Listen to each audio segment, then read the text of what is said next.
Class में हमने पढ़ा था कि प्रकाश संश्लेषण की क्रिया में कार्बन डाइऑक्साइड गैस ग्रहण की जाती है, जबकि ऑक्सीजन गैस बाहर वातावरण में निकाल दी जाती है। अब हम आज की क्लास में हम जानते हैं कि यह क्रिया किस प्रकार होती है। वायुमंडल से संपर्क बनाने के लिए एक विशेष प्रकार की संरचना पौधों में पाई जाती है, जिसे रंध्र या स्टोमेटा कहते हैं।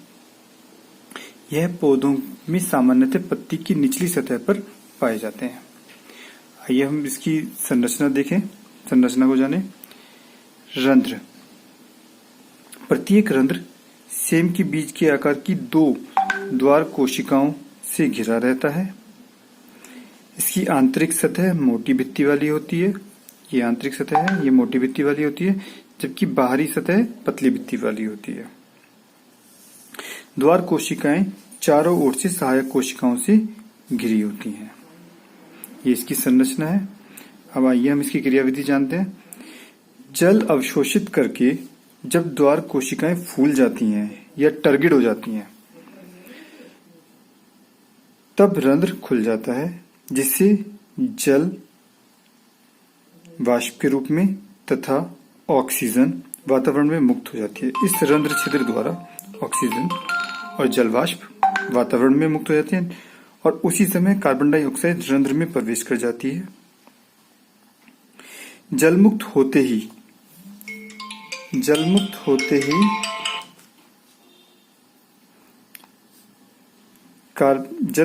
ही द्वार कोशिकाएं नरम हो जाती हैं, यानी पिचक जाती हैं, फ्लैसिड हो जाती हैं।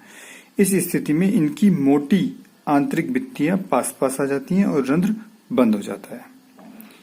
इस प्रकार की इनकी क्रियाविधि चलती रहती है और रंध्र जल तथा ऑक्सीजन को वायुमंडल में छोड़ देते हैं और कार्बन डाइऑक्साइड को ग्रहण करते रहते हैं।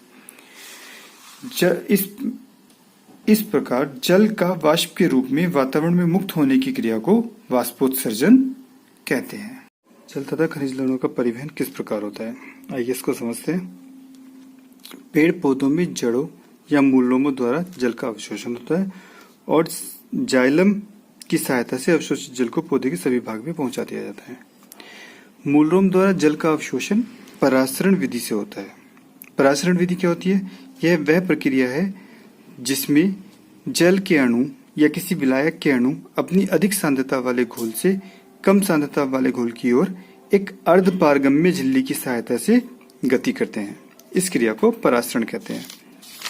अब आइए जड़ की आंतरिक संरचना देखते हैं और देखते हैं कि कैसे मूलरोम द्वारा जल का अवशोषण किया जाता है। यह जड़ की आंतरिक संरचना है। यह मूलरोम है जो मिट्टी में मृदा कणों में दबे हुए हैं और इस जड़ की ऊपरी सबसे बाहरी परत को एपिडर्मिस कहते हैं। इसके अंदर एक मोटी लेयर होती है, कॉर्टेक्स कहते हैं, कॉर्टेक्स की कोशिकाएं होती हैं। इसके अंदर एंडोडर्मिस की सिंगल लेयर होती है, उसके बाद पेरिसाइकिल की लेयर होती है और उसके बाद ये जाइलम वाहिकाएं होती हैं, जिनके द्वारा जलों को पौधे के विभिन्न भागों तक पहुंचा दिया जाता है। अब देखते हैं इस क्रिया में किस तरह से मूलरोम द्वारा जल का अवशोषण होता है। मूलरोम जो है वो मृदा के कणों के बीच फंसे रहते हैं तथा इसमें उपस्थित जल के संपर्क में रहते हैं। इस जल को केशिका जल कहते हैं। मूलरोम के मध्य में उपस्थित बड़ी धानी में कोशिका रस में अनेक खनिज लवण, शर्कराएं व कार्बनिक अम्ल घुले रहते हैं। इससे कोशिका द्रव्य का परासरण दाब मिट्टी के जल के परासरण दाब से अधिक हो जाता है और जल इस उच्च दाब के कारण कोशिका कला, जो कि एक अर्ध पारगम्य झिल्ली का काम करती है, कोशिका कला से होकर मूलरोम के कोशिका रस में प्रवेश कर जाता है। इसके कारण वहां स्थिति दाब या टर्गिड प्रेशर, यानी ये कोशिकाएं फूल जाती हैं, बढ़ने लगती हैं।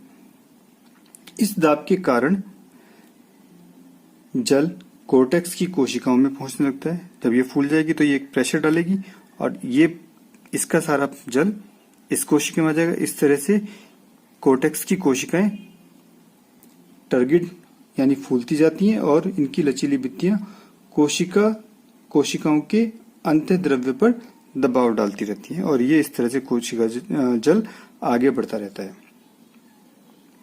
इस दबाव के कारण जल जाइलम वाहिकाओं तक पहुंच जाता है तथा कोर्टेक्स की कोशिकाएं जल विहीन या पिचक जाती हैं।